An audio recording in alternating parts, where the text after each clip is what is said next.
Good morning class. आज हम लोग खिलाफत आंदोलन के बारे में पढ़ेंगे कि भारत के जो मुसलमान थे तुर्की के सुल्तान को इस्लामी साम्राज्य का खलीफा मानते थे। यह मान लेने मतलब सारे प्रॉब्लम का जड़ यही है कि जो तुर्की का सुल्तान है वह इस्लामी साम्राज्य का खलीफा मानते हैं लोग, यहाँ के मुस्लिम। तो उसे किसी भी तरह से क्षति या फिर उसके पद से अपदस्थ करना, ये चीज़ें बर्दाश्त नहीं होंगी, क्योंकि धार्मिक मुद्दे कितने सेंसिबल होते हैं आप लोग जानते हैं।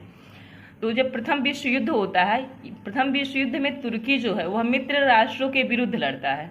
अब मित्र राष्ट्र और धुरी राष्ट्र कौन कौन थे? तो फ्रांस, रूस, ब्रिटेन और जापान मित्र राष्ट्र थे। जर्मनी, ऑस्ट्रिया, हंगरी और उस्मानिया ये धुरी राष्ट्र थे। तो तुर्की मित्र राष्ट्रों के विरुद्ध लड़ रहा है, यानी ब्रिटेन के विरुद्ध लड़ रहा है, और भारत में ब्रिटेन का शासन है। और भारतीय जो है कुछ चीज़ों को पाने के लिए, स्वतंत्रता के लिए, स्वाधीनता के लिए अंग्रेजों का प्रथम विश्व युद्ध में सहयोग कर रहे हैं। तो भारतीय मुस्लिम कहते हैं कि हम सहयोग तो कर रहे हैं, लेकिन इसके बदले में हमको चाहिए कि जो तुर्की में खलीफा का पद है आप लोग उसे हटाएंगे नहीं, खलीफा के पद को।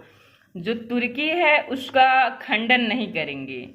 युद्ध के समय ब्रिटिश राजनीतिज्ञों ने यह वचन दिया था कि भारतीय मुसलमानों को वे तुर्की साम्राज्य को किसी भी दशा में तुर्की साम्राज्य को समाप्त नहीं होने देंगे। और युद्ध समाप्त होते ही, जैसे कि ब्रिटिशर्स का ये रहा है डीएनए में कि वह तुरंत मतलब अपने बातों से मुकर जाना, तो वह तुरंत ब्रिटिश साम्राज्य ने क्या किया? तुर्की का विघटन कर दिया। अब तुर्की में ऑटोमन साम्राज्य बनाए रखना व खलीफा बनाए रखने के लिए आंदोलन प्रारंभ हो गया कि जो तुर्की है उसका ऑटोमन साम्राज्य बनाया रखा जाए, खलीफा के पद को बनाया रखा जाए। अब खिलाफत कमेटी के सदस्य में मुख्य रूप से शौकत अली और मोहम्मद अली जिन्ना रहते हैं। बाकी अबुल कलाम आज़ाद, हकीम अजमल खां, हसरत मोहानी और डॉक्टर अंसारी, ये 6 सदस्य हैं, खिलाफत कमेटी के सदस्य होते हैं। किस चीज़ के लिए सदस्य बनाया गया? किस बात के लिए? कि तुर्की में जो ऑटोमन साम्राज्य है उसको बनाया रखा जाए और खलीफा के पद को भी बनाया रखा जाए। गांधी जी इस आंदोलन में शामिल हो जाते हैं। कहाँ पे शामिल होते हैं? तो दिसंबर 1919 में अमृतसर का अधिवेशन होता है। खिलाफत आंदोलन आपका 1919 में शुरू हुआ है और दिसंबर 1919 में अमृतसर का अधिवेशन होता है, जहाँ पे मोतीलाल नेहरू इसकी अध्यक्षता कर रहे होते हैं, अमृतसर अधिवेशन की। तो यहाँ पे खिलाफत आंदोलन को बढ़ावा मिलता है, यानी कांग्रेस शामिल हो रहा है खिलाफत आंदोलन में। ऐसा नहीं है कि कांग्रेस के जितने भी नेता हैं सब खिलाफत आंदोलन में शामिल होने के पक्षधर हैं, ऐसा नहीं है। मदन मोहन मालवीय खिलाफत आंदोलन में शामिल होने के पक्ष में नहीं होते हैं और वो शामिल भी नहीं होते हैं, और कांग्रेस को भी इससे अलग होने की बात कहते हैं, अलग रहने की बात कहते हैं। लेकिन गांधी जी कहते हैं कि यह स्वर्णिम युग है, 100 वर्षों में भी ऐसा सुअवसर नहीं आने वाला है जहाँ पे हिंदू मुस्लिम एकता की बात की जाए। और अमृतसर अधिवेशन में जलियांवाला बाग हत्याकांड की निंदा भी होती है। इस समय कई सारी चीज़ें उथल पुथल चल रहे हैं। जलियांवाला बाग नरसंहार है, खिलाफत आंदोलन है, रोलेट एक्ट है, असहयोग आंदोलन है, अवध किसान आंदोलन है, मोपला विद्रोह है, ये सारे चीज़ उस समय चल रहे हैं। प्रथम विश्व युद्ध है। तो गांधी जी का मुख्य रूप से ये था कि आंदोलन में जो भारतीय मुसलमान का सहयोग प्राप्त करना चाहते थे, और भारतीय मुसलमान ब्रिटिश विरोधी भावना उत्पन्न कराना चाहते थे कि जो भारतीय मुसलमान है वे भी ब्रिटिश आंदोलन का, ब्रिटिशर्स का विरोध की जो भावना है उनमें उत्पन्न हो जाए। मोहम्मद अली जिन्ना तब राष्ट्रवादी नेता हुआ करते थे। कब? 1919 में।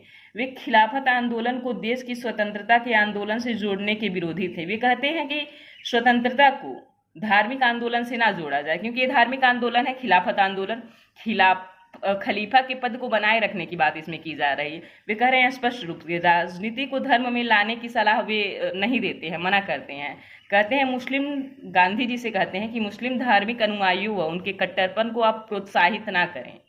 गांधी जी के भागीदारी के विरुद्ध गांधी जी को वे संविधान की मांग करते हैं, संविधान की मैं बोल रही हूँ, सावधान करते हैं। उन्हें कहते हैं कि आपका भागीदारी इसमें नहीं होना चाहिए, यह एक पूर्ण रूप से धार्मिक आंदोलन है। लेकिन गांधी जी को ये आभास हो गया था कि इससे अच्छा मौका मुस्लिमों को भारतीयों के साथ मिलाने का या अंग्रेजों के विरोधी बनाने का इससे अच्छा मौका नहीं मिलेगा।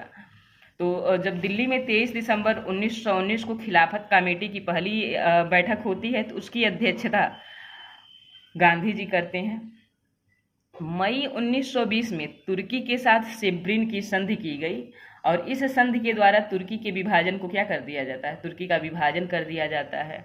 और आगे चलने के बाद आप देखेंगे कि नवंबर 1922 में जो तुर्की के जनता ने मुस्तफ़ा कमाल पाशा के नेतृत्व में विद्रोह कर दिया और सुल्तान के राजनीतिक अधिकार छीन लिए गए, खलीफा का पद समाप्त कर दिया गया। तुर्की में एक धर्मनिरपेक्ष राज्य की स्थापना हुई। यूरोप की तरह, अंग्रेज की तरह यहाँ पे शिक्षा का राष्ट्रीयकरण किया गया, आधुनिक उद्योग और कृषि को प्रोत्साहन किया गया और अंततः 1924 में खलीफा के पद को पूर्ण रूप से समाप्त कर दिया जाता है। ये रहा आपका क्लास आज का खिलाफत आंदोलन का। आप लोग कमेंट बॉक्स में ज़रूर बताइएगा कि आज का क्लास आपको कैसा लगा।